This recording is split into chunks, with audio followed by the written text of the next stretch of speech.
こんにちは、漫画素材工房です。このチャンネルでは皆さんが共通して抱える人体作画の悩みを美術解剖学の知識で克服する動画をお送りしています。私の簡単なプロフィールはこちらになります。今回の動画は私が普段から心がけている模写のコツと種類について詳しく解説します。以前の動画でポーズマニアックスを活用したクロッキーのコツをご紹介しましたが、クロッキーと模写は鍛える場所が全く違う練習法です。クロッキーは短時間で素早く全体を捉える速写の技術。運動で例えるとランニング。模写は細部の造形を正確に再現する技術。負荷の激しい筋トレと考えると2つの違いが分かりますよね。一言で模写といってもいろんな方法があり、使える引き出しを増やすことであらゆるポーズの模写を正確に素早くできるようになるんです。この動画を最後まで見れば自分の頭で考えながら模写するコツが身につき、大幅なデッサン狂いをかなり減らすことができますので、ぜひ最後までご視聴ください。今回のポイントをご説明する前に、私はこれまでの動画の中で物の構造、その理論や法則について解説をしてきましたが、どの分野を学ぶにもこのような上達メカニズムを頭に描くことが大事です。このランニングと筋トレはいわゆるクロッキーや模写で身につく基礎の部分、そして基礎を元にした応用で理論や法則を確立する実践と戦略、それを繰り返して得られるのが技術の習得、つまり目標とするゴールへのステップアップです。目標に到達するには手を動かすことはもちろん、自分の頭で最大限考えて戦略と法則を練ることが何よりも重要です。よくググればわかることさえ何でも人に聞いてしまう人がいますが、何かを独学で学ぶには日頃から頭を使って考える訓練が必須なんです。この戦略と法則を考える力を鍛えないことには、目標とするゴールにあと一歩たどり着けないこのギブアップの状態になってしまうんです。そこで今回ご紹介するポイントは5つ。1つ目が全体の形をざっくり取る。2つ目が縦横の方眼を使う。3つ目がネガティブスペースを使う。4つ目が角度を使う。最後5つ目がランドマークをつなげる。ではこれらを一つ一つ解説していきましょう。まず1つ目、全体の形をざっくり取る方法です。その前にこちらの絵を見てください。左の絵はシルエットをしっかりとって中身は適当。右の絵はシルエットが適当で中身を精密に描いたものです。どちらがそれっぽく見えるかといえば一目瞭然ですよね。デッサンの正しさを決めるのは実は細部の細かさよりもシルエットなんです。特に初心者さんはいきなり複雑な模写に取り組むと頭が混乱し、細かい部分にフォーカスしすぎて全体がおろそかになります。なのでまず最初に全体のバランス、シルエットの形をしっかり取ることが何よりも重要なんです。そのための最もポピュラーな方法がこちら。最初に大まかな体のラインを取ることです。背骨と肩、手足のバランスさえ先に取ってしまえば、あとは肉付けをするだけです。そしてこのラインをもとにこのように大まかに形を囲うことで大体の面積も予測できます。最初にシンプルな形で捉えることで脳の負担も減るので気楽に取り組むことができるはずです。2つの順番は逆でもいいですし、どちらか1つでも OK なので自分のやりやすい方法を選んでみてください。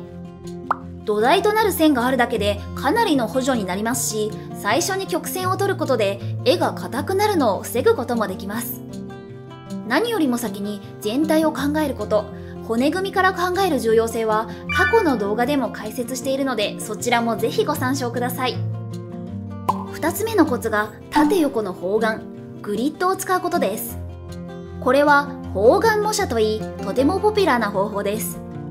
このグリッドの使い方はいろいろありますが、私の場合は縦横の延長線上に何があるかの目印として使っています。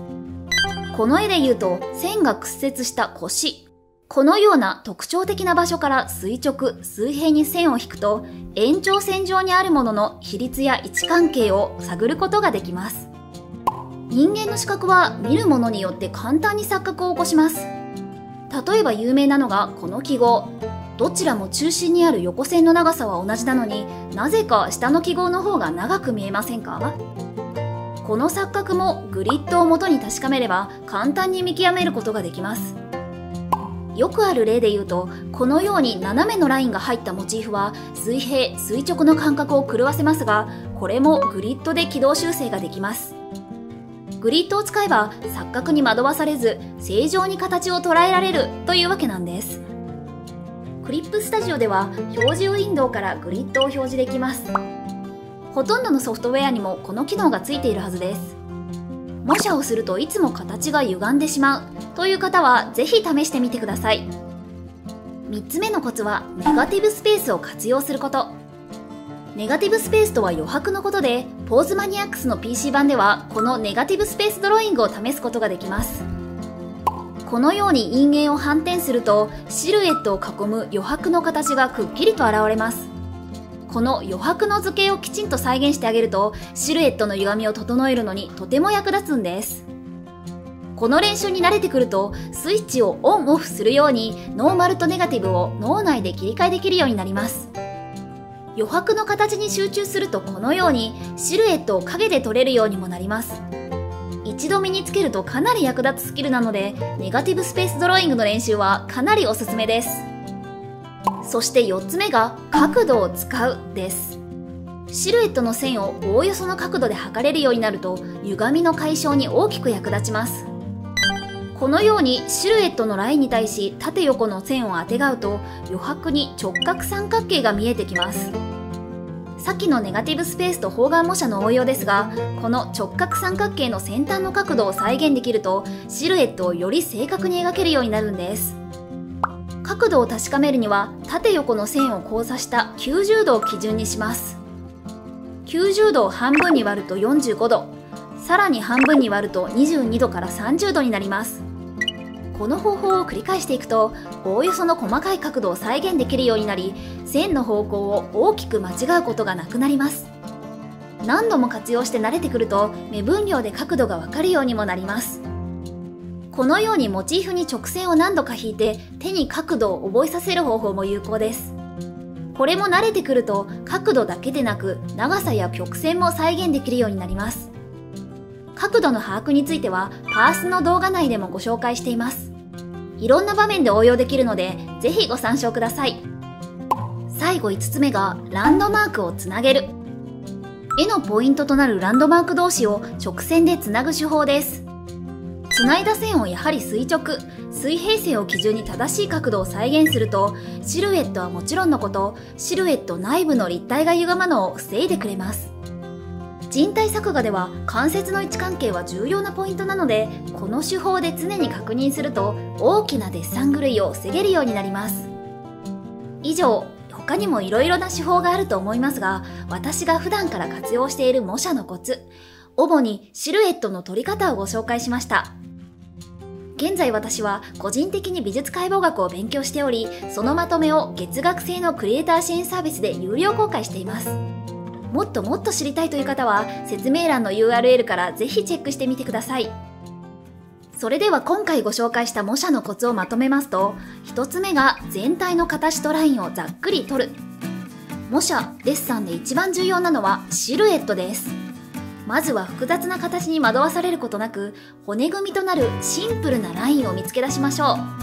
う。そしてシルエットを包むように簡略化した全体図を把握しましょう。このシンプルな作業がデッサンの安定を生み出します。2つ目が縦横のグリッドを使う。垂直線・水平線の存在は常に意識しましょう。特徴的なポイントを探り、その延長線上に何があるかを探るとシルエットの歪みを防ぐことができます。3つ目がネガティブスペースを使う。シルエットの見方を反転して余白の形を探りましょう。慣れると頭の中で勝手に切り替えができるようになります。場所に応じて使い分けられるとかなり心強いスキルとなるので、ポーズマニアックスのネガティブスペースドローイングに挑戦してみましょう。4つ目が角度を使う。縦横のグリッドをシルエットにあてがうと直角三角形が見えてきます。先端の角度を分析することでシルエットの歪みが大きく減ります。モチーフをさっとなぞって手に角度を覚え込ませる方法も有効です。最後5つ目がランドマークをつなげる。モチーフのポイントとなるランドマークを直線でつなげ、位置関係を確かめましょう。特に人体では関節の位置関係が安定したデッサンの重要なポイントとなります。以上、模写・シルエットを安定させる5つの戦略でした。これらを一気に使おうとしても最初は混乱してしまうので、場所やポーズによってそれぞれ使い分けるといいでしょう。それを繰り返していけば自分がやりやすい模写の方法が見えてくるはずです。模写練習は書く力を鍛えるためと考えている人が多いのですが、模写の本質は見る力を鍛えることです。様々な方法を使い脳の錯覚を打ち破って考える力とセットで鍛えましょう。そして今回ご紹介した方法はあくまで一個人の手法に過ぎません。最も大事なのは同じやり方に固執しないことです。手法を変えながら常に新しい挑戦をするとなかなかに面白い発見があったりして、それが大きなステップアップにつながるなんてことがしょっちゅう起こるんです。ちょっと壮大な例えになりますが、人類の歴史と発展を見れば私たちは常に上を目指し新しい手法を生み出し技術を進歩させてきましたよね。逆に同じ手法にこだわっていたら人類は未だに原始のまま狩猟生活をしていたことでしょう。世界は常に動き、情報は日々アップデートされています。絵や創作も同じで、進化し続けるためには技術や知識をどんどんミックスして新しいアイデアを生み出していくことがとても重要なんです。そしてそれこそが創作の醍醐味でもありますよね。このようにこのチャンネルでは人体作画の悩みを解消する動画を随時公開しています。今回の内容がお役に立ちましたら、ぜひチャンネル登録とLIKEボタンを押していただけるととても嬉しいです。Twitter と Pixiv では無料の画像解説を随時公開していますので、ご興味のある方はそちらもぜひフォローしてください。それでは最後までご視聴いただきありがとうございました。また次の動画でお会いしましょう。バイバイ。